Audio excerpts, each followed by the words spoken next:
దండం పెట్టుకుంటా అంతే. జై శ్రీరామ్. మనం రామాయణంలో అయోధ్యకాండలో ఉన్నాం.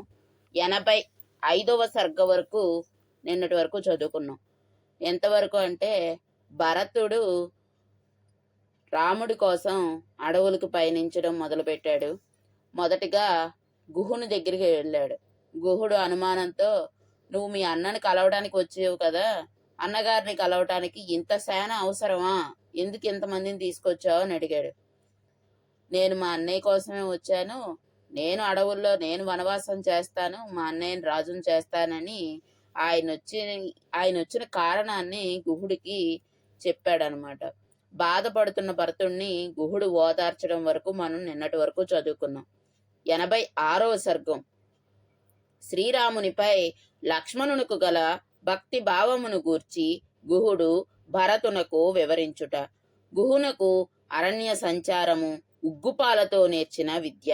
అట్టి నిషాదరాజు మహాత్ముడైన లక్ష్మణుని యొక్క ఉత్తమ స్వభావమును గూర్చి అత్యుత్తముడైన భరతునకు తెలుపదొడంగెను. లక్ష్మణుడు తన అన్నయ్యకు శ్రీరాముని కాపాడుటకై ఒక చేత ధనుర్బాణములను మరి ఒక చేత ఖడ్గమును ధరించుచు మిగుల అప్రమత్తుడై ఉండేవాడు. అతనికి శ్రీరాముని యందు గల భక్తి శ్రద్ధలు అపారములు. అట్టి సౌమిత్రితో నేను ఒకప్పుడు ఇట్లు పలికి ఉంటిని, నాయన లక్ష్మణ, నేను నీ కొరకై ఈ మెత్తని శయ్యను సిద్ధపరిచితిని. ఓ రఘునందన, దీనిపై శయ్యనిచ్చి హాయిగా విశ్రాంతి గైకొనుము. ఓ ధర్మాత్మ, నేనును నా అనుచరులు ఎట్టి ఆటుపోట్లకైనను తట్టుకొనగలము. కానీ నీవు సుఖములలోనే పుట్టి పెరిగిన వాడవు.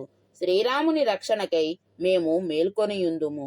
స్వామి, శ్రీరాముని రక్షణ విషయమై నీవు ఎట్టి దిగులు చెందవలదు. ఈ జగత్తులో నాకు శ్రీరాముని కంటే ప్రియమైన వాడు మరి ఒకడు లేనేలేడు. నా మాట ముమ్మాటికి సత్యము. శ్రీరాముని అనుగ్రహము వలన ఈ లోకమున నాకు కీర్తి ప్రతిష్టలు, ఐహికములైన ధర్మార్థ కామ లాభములను మోక్ష ప్రాప్తియు కలుగునని ఆశించుచున్నాను. అట్టి నేను ధనుర్బాణములను ధరించిన వాడనై నా అనుచరులందరితో కూడి నాకు ప్రియమిత్రుడు సీతాదేవితో కూడి శయనించియున్నవాడు అగు ఆ రామచంద్రుని అన్ని విధములుగా రక్షించుచుండెదను. ఈ పరిసరారణ్యములలో నేనెల్లప్పుడూ సంచరించుచుందును. కనుక ఈ అడవిదారులన్నీయు నాకు కొట్టిన పిండి. యుద్ధమే తటస్థించినచో చతురంగ బలములను సైతము ఒక్కుమ్మడిగా మేము ఎదుర్కొనగలము. నేను ఇట్లు పలికిన పిమ్మట మహాత్ముడు ధర్మ నిరతుడు అయిన లక్ష్మణుడు మాకందరికీ నచ్చజెప్పుచు మాతో ఇట్లు నుడివెను. ఓ నిషాదరాజా, సీతాదేవితో కూడి శ్రీరాముడు నేలపై శయనించి ఉండగా నాకు నిద్ర ఎట్లు వచ్చును, అన్న పానాదులు ఎట్లు రుచించును, సుఖ భోగములు ఆలోచనలు సైతము ఎట్లు కలుగును. ఓ గుహుడా, దేవాసురులు అందరూ కలిసి వచ్చినను యుద్ధమున శ్రీరాముని ఎదుర్కొనజాలరు. అట్టి మహావీరుడు సీతాదేవితో కూడి తృణశయ్యపై పరుండియున్నాడు. చూడుము, మహా తపస్సులకు ఫలముగా వివిధములకు పెక్కు యజ్ఞ యాగాదులను నిర్వహించిన కారణముగా దశరథ మహారాజునకు తనకు సాటి రాగల మహాపురుష లక్షణములు గల శ్రీరాముడు జ్యేష్ఠ పుత్రుడుగా లభించినాడు. అట్టి ఈ రాముడు వనములకు చేరుట వలన ఆ మహారాజు ఇంక ఎంతో కాలము జీవింపజాలడు. ఫలితముగా ఈ కోసల దేశము అతి త్వరలో అనాథయగునని నేను తలంచుచున్నాను. ఓ నిషాదరాజా, అంతఃపుర స్త్రీలు నిశ్చయముగా బిగ్గరగా ఏడ్చి ఏడ్చి అలసిపోయి వారు తమ ఏడ్పులను మానియుందురు. ఇప్పుడు నిజముగా ఆ రాజభవనమునందు ఆ హాహాకార ధ్వనులన్నీయు ఆగిపోయి ఉండెను. దశరథ మహారాజు, కౌసల్యామాత, మా తల్లి అయిన సుమిత్రాదేవి ఈ రాత్రి వరకైనను జీవించియుందిరో లేదో నేను చెప్పజాలను. మా తల్లి అయిన సుమిత్రాదేవి మాత్రము శత్రుఘ్నుని చూచుకొనుటకైనను జీవించియుండుట సంభవము కావచ్చును. కాని వీరమాత అయిన కౌసల్యాదేవి మాత్రము పుత్ర శోకముతో కృషించి కృషించి తనువు చాలించుట తథ్యము.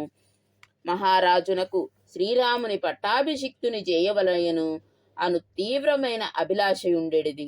అది నెరవేరకపోవుటచే ఆయన అయ్యో అనుకొనినదంతయు తలక్రిందులైనది అని విలపించుచు ప్రాణములను కోల్పోయియుండును.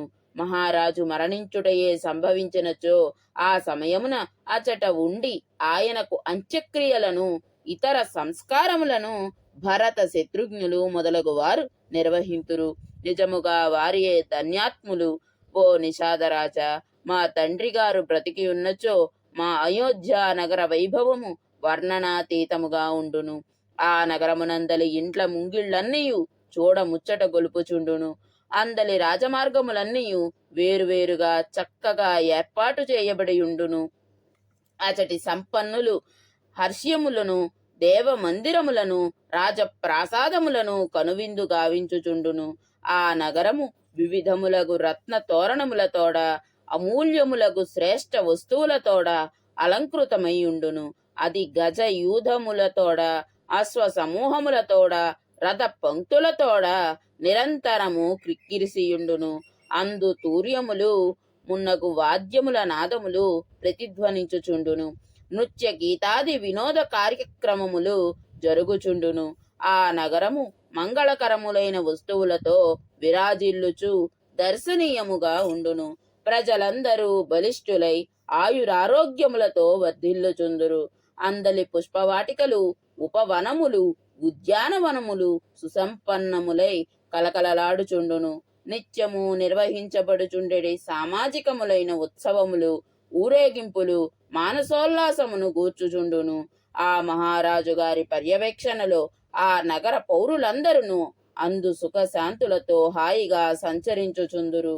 శ్రీరాముడు వనవాస దీక్షను ముగించుకొని క్షేమముగా తిరిగి వెళ్ళునప్పుడు మేము ఆయనతో కూడి సుఖముగా అయోధ్యలో ప్రవేశింపగలమా?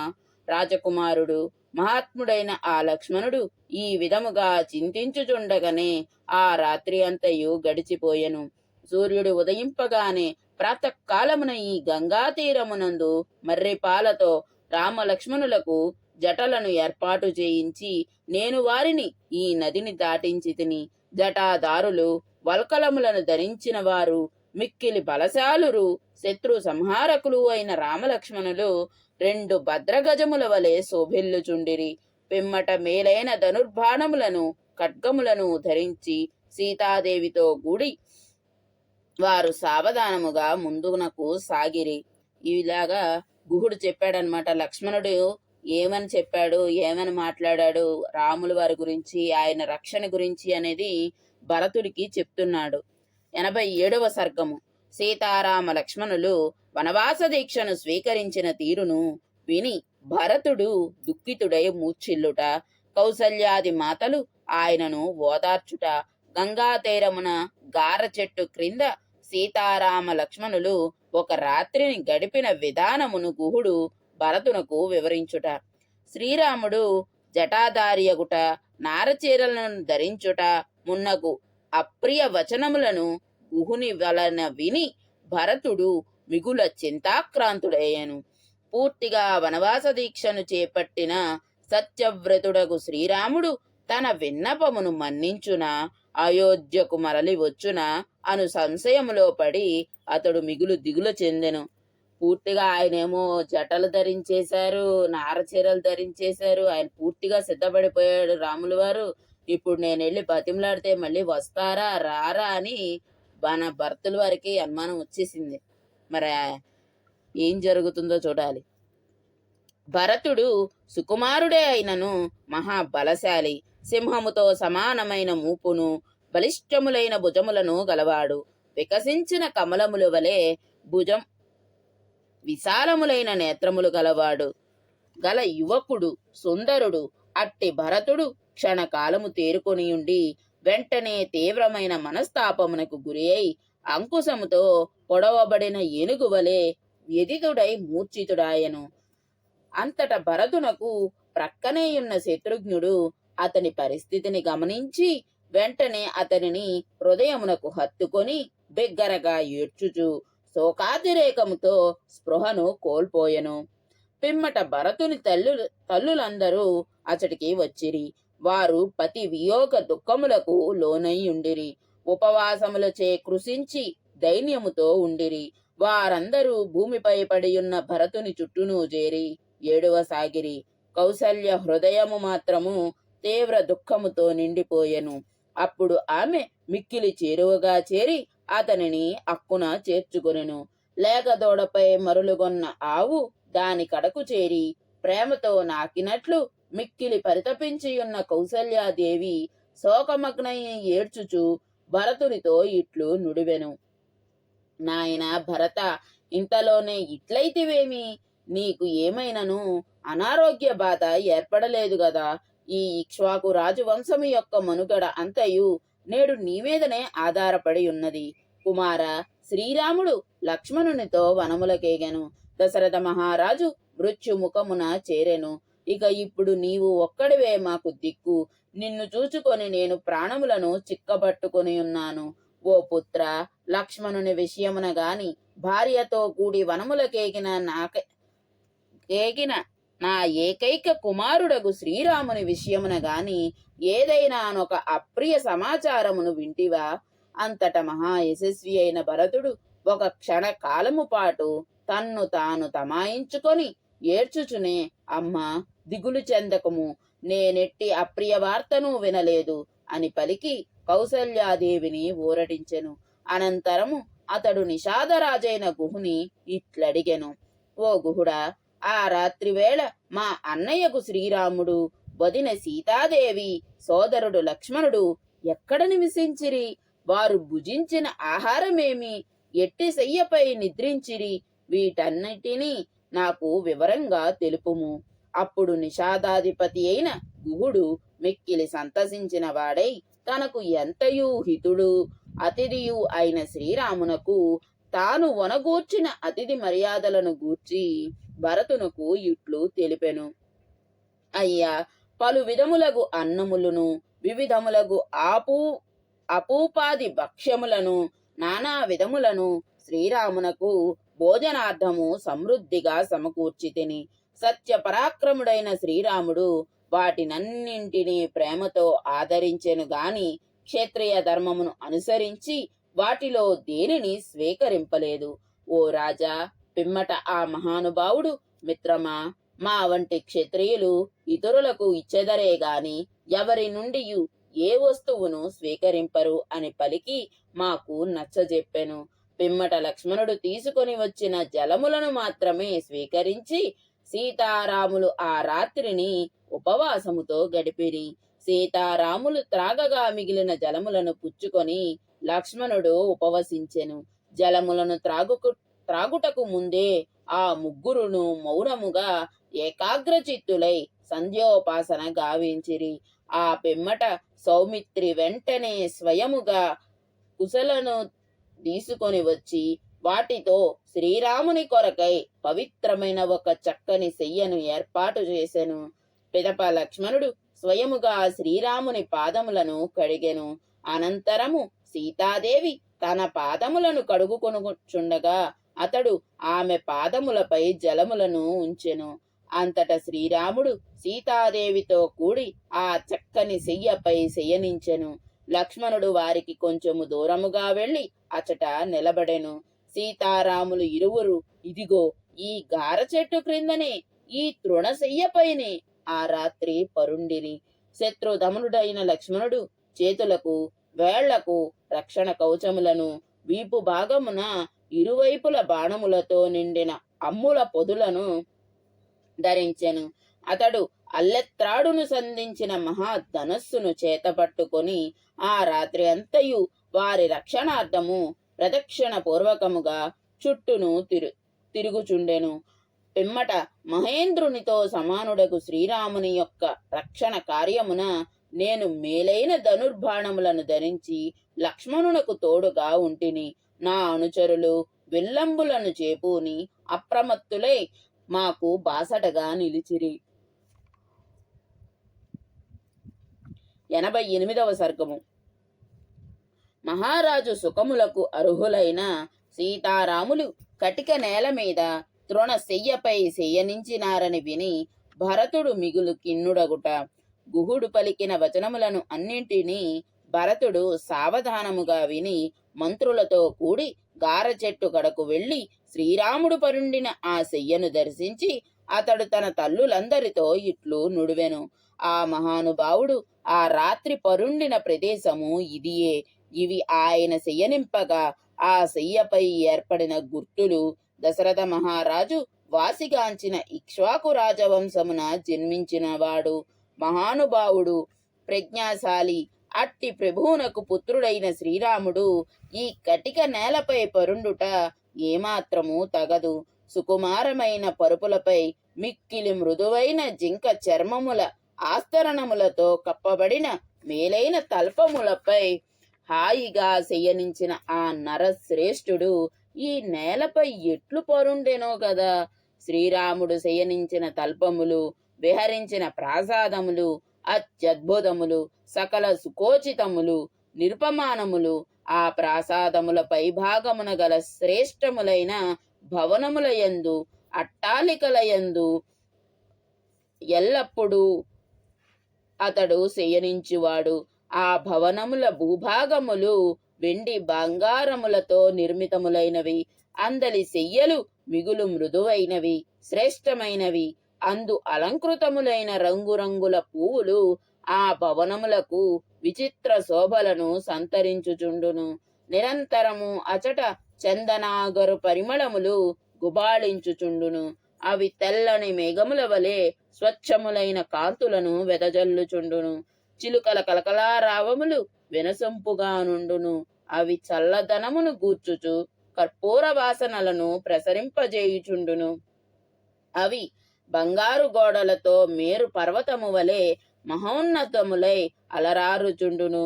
కమ్మని సంగీత స్వరములతోడ, శ్రావ్యములైన వేణా వేణు నాదములతోడ, పరిచారికల యొక్క కాలి అందెల రవళుల చేత, కర కంకణముల రవముల చేత, ఆభరణముల సవ్వడులతోనూ,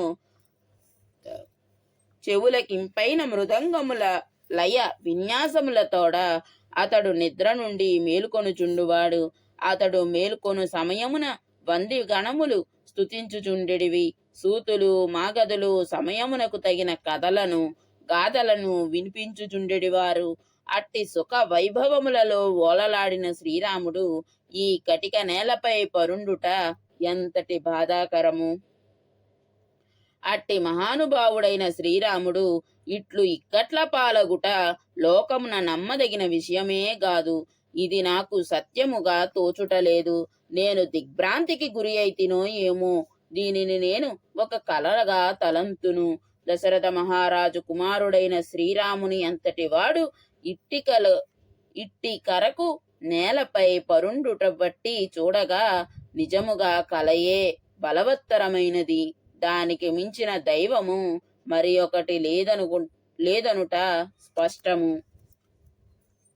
జనక మహారాజు గారాల పట్టి దశరథ మహారాజు కోడలు శ్రీరాముని ప్రియ పత్ని అయిన సుకుమారియగు సీతాదేవి ఈ నేలపై పరుండవలసి వచ్చుట ఆ కాల ప్రభావము చేతనే కదా.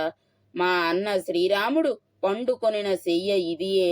విశ్రాంతికై ఆయన పండుకొనినప్పుడు అటు ఇటు పొర్లిన గుర్తులు ఇదిగో ఇవియే. ఈ కఠిన భూమిపై ఆయన శయనింపగా ఆయన శరీరము యొక్క ఒత్తిడికి నలిగిపోయిన తృణములు ఇచటనే పడియున్నవి. ఇచట అక్కడికక్కడ బంగారు కణములు అంటుకొని ఉన్నవి. అక్కడక్కడ బంగారు కణములు అంటుకొని ఉన్నవి. దానిని బట్టి చూచినచో ఆభరణములతోనున్న సీతాదేవి ఈ పవిత్ర శయ్యపై పరుండియున్నట్లు తలంతును. ఈ కుశలలో అక్కడక్కడ కొన్ని పట్టుదారములు చిక్కుకొని మెలమెలా మెరియుచున్నవి. ఇవి సీతాదేవి అప్పుడు ధరించిన పట్టు ఉత్తరీయపు పోగులేయని స్పష్టమగుచున్నది.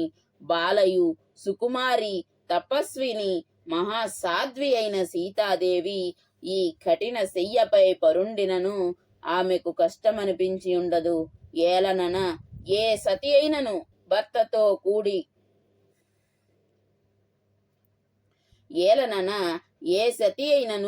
భర్తతో కూడి పరుండినప్పుడు ఆ శయ్య కఠినముగా ఉన్నను, మృదువుగా ఉన్నను, అది ఆమెకు హాయిగానే ఉండును.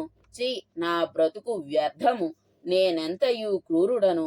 ఏలనన శ్రీరాముడు భార్యతో దిక్కులేని వాని వలె ఇట్టి శయ్యపై పరుండవలసి వచ్చుట నా కారణముననే గదా.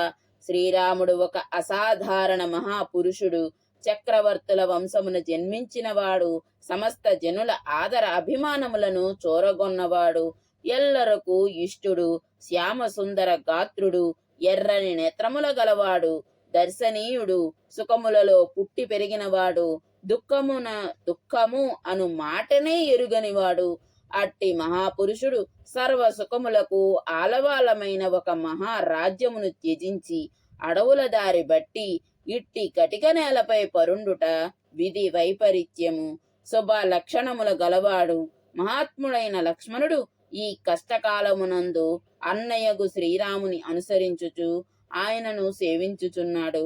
వాస్తవముగా అతడు ఎంతయూ ధన్యాత్ముడు గదా. పతిదేవుని అనుసరించి వనములకు వెళ్లిన వైదేహి నిజముగా ఎంతయూ కృతార్థురాలు. మేము ఆయనకు దూరమై సంశయాత్ములమైతిమి.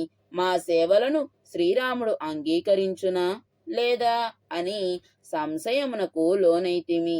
శ్రీరాముడు అడవుల పాలై ఉండుట వలన దశరథ మహారాజు పరలోక గతుడగుట చేత ఈ కోసల రాజ్యము సమర్థుడైన పాలకుడు లేక దిక్కులేనిదై నాకు శూన్యముగా కనిపించుచున్నది. శ్రీరాముడు వనములలోనున్నను ఆయన బాహుబలము ఈ కోసల రాజ్యమును రక్షించుచున్నంత వరకు, ఆయన అనుగ్రహము దీనిపై ప్రసరించుచున్నంత వరకు ఎవ్వడును మనస్సులోనైనను దీనిని పొందుటకై ఆశపడడు. దీనివైపు కన్నెత్తైనను చూడజాలడు.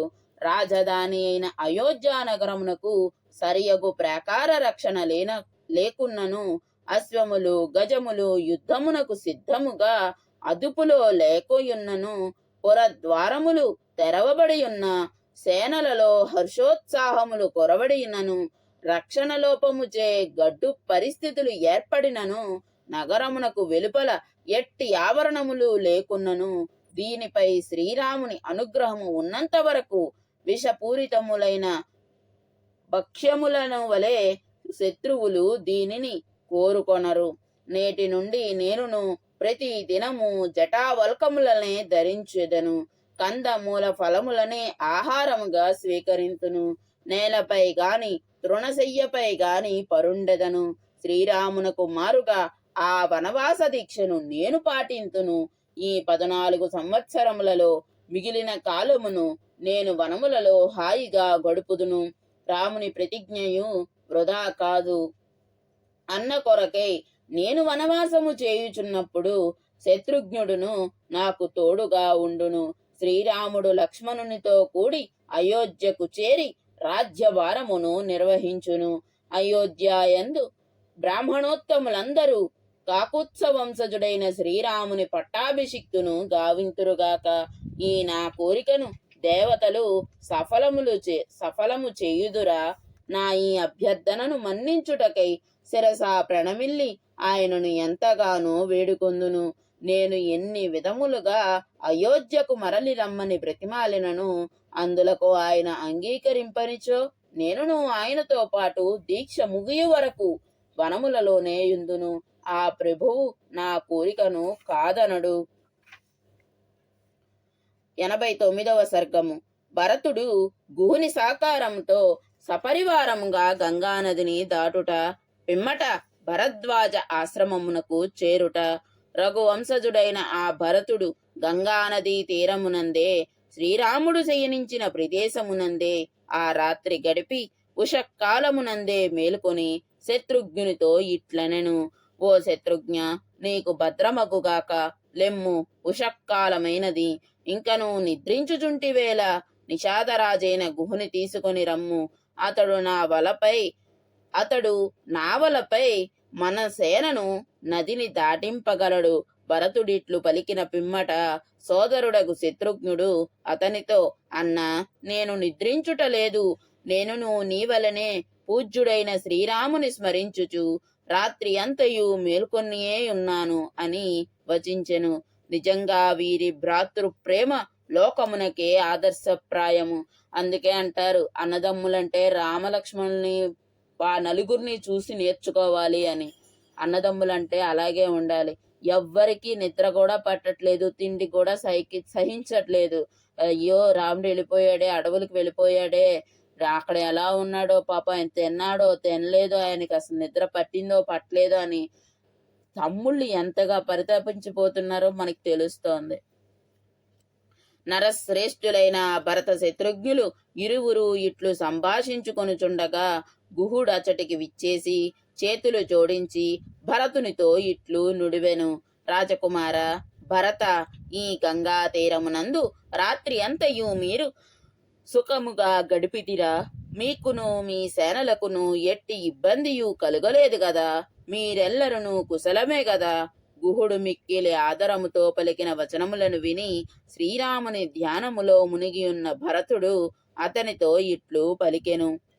ఓ నిషాదరాజా, ఈ రాత్రి మాకు హాయిగానే గడిచినది. మీ ఆదరాభిమానములతో మాకు సంతృప్తి కలిగినది. మీ నావికులు తగినన్ని నావల ద్వారా మా సేనలను నదిని దాటించుటకై ఏర్పాట్లు చేయుము. భరతుని ఆజ్ఞను గుహుడు సావధానముగా వినెను. వెంటనే అతడు త్వరగా మరలా శృంగపేరీపురమునకు వెళ్లి అచటి తన అనుచరులతో ఇట్లు వచించెను. ఓ ఆత్మీయులారా, లెండు, సావధానులు కండు, మీకు సర్వదా శుభములు కలుగుగాక. ఇక్కడ మనం విషయం గమనించాలి. మనం పిల్లల్ని లేపడం ఎంతసేపు నేను నేర్చుకోవాల్సిన విషయం ఏంటంటే, నాతో పాటు మరి మీరు నేర్చుకుంటారో లేదో, పిల్లల్ని లేపేటప్పుడు లేవాలి, టైం అయిపోతుంది, స్కూల్ టైం అయిపోతుంది, లేవండి లేవండి, ఎంతసేపు పడుకుంటారు, ఇంకా ఎంతసేపు ఆ ముద్దు నిద్ర అని విసుక్కుంటాం చాలా మటుకు. ఇక్కడ ప్రతి సంఘటనలోనూ లేపేటప్పుడు నాకు అర్థమైంది ఏంటయ్యా అంటే, వాళ్ళు ప్రతి లేపే వ్యక్తికి మీకు శుభములు కలుగుగాక, మీకు మంచి జరుగుగాక అని మనస్ఫూర్తిగా కోరుకుని లేపుతున్నారు. నేను కూడా ఒకసారి ట్రై చేయాలి మా పిల్లల దగ్గర, వాళ్ళకి ఎంత మంచి జరుగుతుంది. తల్లి ఆశీర్వాదం మంచిదే కదా. ఎవరినైనా లేపేటప్పుడు మీకు శుభములు కలుగుగాక అని ట్రై చేద్దాం, కొత్తగా మనం నేర్చుకుందాం. అది నావలను రేవులకు చేర్చుడు. భరతుని సేనలను గంగానది ఆవలి తీరమునకు చేర్చుదము. నిషాదరాజైన గుహుని యొక్క ఆజ్ఞలను అనుసరించి నావికులందరూ వెంటనే లేచి త్వరగా 500 నావలను వరుసగా నదీ తీరమున ఒక్క చోటికి చేర్చిరి. ఇవియే కాక స్వస్తికము అను పేరు గల మరికొన్ని నావలను అచటికి చేర్చబడినవి. స్వస్తిక చిహ్నములను కలిగియుండుట వలన వాటికి ఆ పేరు వచ్చెను. వాటిని సులభముగా గుర్తింపవచ్చును. ఆ శ్రేష్టములైన నౌకలు పతాకములతో శోభిల్లుచుండెను. వాటికి పెద్ద పెద్ద గంటలను ఏర్పరిచిరి. బంగారు చిత్రములు కలిగి ఉన్నందున అవి చూడముచ్చటగా ఉండెను. అనుకూల వాయు ప్రసారమునకై అవి గవాక్షములు కలిగి ఉండెను. ఎట్టి ఆటుపోట్లకైనను తట్టుకొనున్నట్లుగా అవి దృఢముగా సిద్ధపరచబడి ఉండెను. అప్పుడు గుహుడు స్వస్తిక నావలలో ఒకదానిని అతడికి తీసుకొని వచ్చెను. దానిపై తెల్లని కంబళము కప్పబడి ఉండెను. అందు ప్రయాణము చేయువారికి ఉల్లాసమును గూర్చుటకై ఆ నావకు చిరుమువ్వలు కట్టబడి ఉండెను. అది దర్శనీయముగా ఉండెను. దానిని మహాబలశాలురైన భరతుడు శత్రుఘ్నుడు అధిరోహించిరి. అందరికంటేను భరత శత్రుఘ్నుల కంటే ముందుగా వశిష్ఠాది గురువులు, తక్కిన బ్రాహ్మణోత్తములు, పురోహితుడు నావలపై నెక్కిరి. భరత శత్రుఘ్నులు అధిరోహించిన పిమ్మట రాజపత్నులైన కౌసల్య, సుమిత్ర, కైకేయి, ఇతర రాజస్త్రీలు నావలపై చేరిరి. అనంతరము శకటములు, వాణిజ్య వస్తువులు వేరువేరు నావలపై ఎక్కించిరి. సైనికులు నదీ తీరమున తాము విడిచిన ప్రదేశములకు నిప్పంటించి తమ వస్తువులతో నావలపైకి చేరిరి. ఇక్కడ నిప్పంటించి అని రాశారు కదా, వాళ్ళు విడిచిన ప్రదేశానికి ఎందుకని చేశారో ఇక్కడ మనకి క్లుప్తంగా రాశారు. శత్రువులకు తమ రహస్య సమాచారములు తెలియకుండుటకు, తమ అవసరములు తీరిన పిమ్మట ప్రయాణ సమయమున వస్తువుల బరువులను తగ్గించుకొనుటకు సైనికులు తమ నివాస ప్రదేశములకు నిప్పు పెట్టి పోవుచుండుట ఒక ఆచారము. ఆ విధముగా చేసినచో విజయలక్ష్మి తమనే వరించునని వారి విశ్వాసము. అందుకేట వాళ్ళు విడిచిన ప్రదేశాన్ని ఎప్పటికప్పుడు ఎక్కడ విడిస్తే అక్కడ ఆ ప్రదేశానికి నిప్పు పెట్టేసి వెళ్ళిపోతారట. కొందరు నావలను ఎక్కుటకై త్వరగా రేవులను చేరుచుండిరి. కొంతమంది తమ తమ ఉపకరణములను ఇవి నావి అని బిగ్గరగా పలుకుచూ వాటితో నావలలో ఎక్కుచుండిరి. అప్పుడు ఏర్పడిన ఆ కోలాహల ధ్వనులు మిన్నంటుచుండెను. ఆ నావలన్నింటిపై పతాకములు రెపరెపలాడుచుండెను. అంతట నావికులు ఆ పడవలపై ఎక్కిరి. పిదప వారు జనులతో కిటకిటలాడుచున్న ఆ నావలను వేగముగా నడపసాగిరి. వాటిలో పెక్కు నావలు స్త్రీలతో నిండియుండెను. మరికొన్ని నావలు యుద్ధాశ్వములకే పరిమితములయ్యెను. మరికొన్ని నావలు బండ్లను, రథములను, వాటిని లాగు ఎద్దులను, గుర్రములను వహించుచుండెను. ఈ బండ్లలో అమూల్యములైన రత్నములు మొదలగునవి నింపబడి ఉండెను. క్రమముగా ఆ నావలన్నీయు ఆవలి తీరమునకు చేరి జనులను వాహనాదులన్నింటినీ అచట దింపి తిరిగి వచ్చినవి. ఆ సమయమున నావికులు పడవలతో చిత్ర విచిత్రములైన విన్యాసములను గావించిరి. పతాకములతో శోభిల్లుచున్న భద్రగజములు మావటివాండ్ర ప్రేరణతో గంగానదిని దాటినవి. ఆ సమయమున అవి రెక్కలు గల పర్వతముల వలె విరాజిల్లినవి. భరతుని వెంట వచ్చిన వారిలో కొందరు పడవలపైన, మరికొందరు తెప్పలపైన, వేరొక కొందరు కుంభముల సహాయమును, ఇంకొక కొందరు నీటిలో స్వయముగా బాహువులతో ఈదుచును ఆ నదిని దాటిరి. నదీ జల స్నానాదులచే పవిత్రమైన ఆ సేన నావికుల సహాయముతో గంగా నదిని దాటెను. వెంటనే భరతాదులు సేనతో కూడి అచటి నుండి భరద్వాజాశ్రమమునకు మైత్ర ముహూర్తమున బయలుదేరిరి. ఇక్కడ మైత్ర ముహూర్తము అనే పదానికి కూడా వివరణ ఇచ్చారు, చదువుతున్నాను వినండి. పగటి సమయము 30 గడియలు. ఆ గడియలను 15 భాగములు చేయగా ఒక్కొక్క ముహూర్త సమయము 2 గడియలగును. అట్టి ముహూర్తములలో మూడవది అయిన మైత్ర ముహూర్తము అనగా 4 గడియలు దాటిన తరువాత 6 గడియల లోపల వారు ప్రయాగకు బయలుదేరిరి. గడియకు 24 నిమిషాలు అనగా ఒక్కొక్క ముహూర్త సమయము 48 నిమిషాలు. అందుకే మనకి ముహూర్తం దాటకుండా పెళ్లి చేయాలి, ముహూర్తం లోపలే పెళ్లి అయిపోవాలి అంటారు. ముహూర్తం అంటే జీలకర్ర బెల్లం పెట్టిన దగ్గర నుంచి, నేను విన్నంత వరకు జీలకర్ర బెల్లం పెట్టిన ముహూర్త సమయం దగ్గర నుంచి 48 నిమిషాల లోపు మిగిలిన పెళ్లి తంతు మొత్తం ముగించేయాలి అని అంటారట పెద్దలు. ఇప్పుడు జరుగుతున్నాయో లేదో ఆ విధంగా అనేది ఎవరికి వాళ్ళు మీకు మీరే గ్రహించాలి. ఆ 48 నిమిషాల లోపే మిగిలిన కార్యక్రమాలు, మిగిలిన పెళ్లి తంతు మొత్తం కూడా అయిపోవాలట. అది ముహూర్త సమయం అంటే. మహాత్ముడైన భరతుడు సేనకు ఊరట గూర్చి అనువైన ప్రదేశమున దానిని ప్రవేశపెట్టి వయోవృద్ధుడు ఋషి శ్రేష్ఠుడు అయిన భరద్వాజముని దర్శించుటకై వశిష్ఠాది ఋత్విజులతో కూడి ఆయన కడకు కాలినడకతో వెళ్ళెను. మహాత్ముడు దేవ పురోహితుడు బ్రాహ్మణోత్తముడు అయిన భరద్వాజుని యొక్క ఆశ్రమమును భరతుడు దర్శించెను. అందలి పర్ణశాలలు చూడముచ్చటగా ఉండెను. ఆ ఆశ్రమము అంతయు కనువిందు గావించడి వృక్షములతో అలరారుచుండెను. భరతుడు ఇప్పటిదాకా కౌసల్యాదేవి పరీక్షకి తట్టుకున్నాడు. ఆ తర్వాత మంత్రుల పరీక్షకి తట్టుకున్నాడు. తర్వాత వశిష్ఠుల వంటి గురువుల దగ్గర కూడా పరీక్షని నెగ్గాడు. ఆ తర్వాత గుహుడు కూడా పరీక్షించాడు. మరి భరద్వాజముని పరీక్ష పెడతారు కదా, ఆయన కూడా పెడతారు కదా. మరి ఆయన ఎటువంటి పరీక్ష పెట్టారు, ఆ పరీక్షలో భరతుడు ఎలా నెగ్గుకొచ్చారు అనే కథా విశేషాన్ని మనం రేపు చదువుకుందాం. సర్వం శ్రీరామచంద్రమూర్తి పాదార విందార్పణమస్తు. స్వస్తి.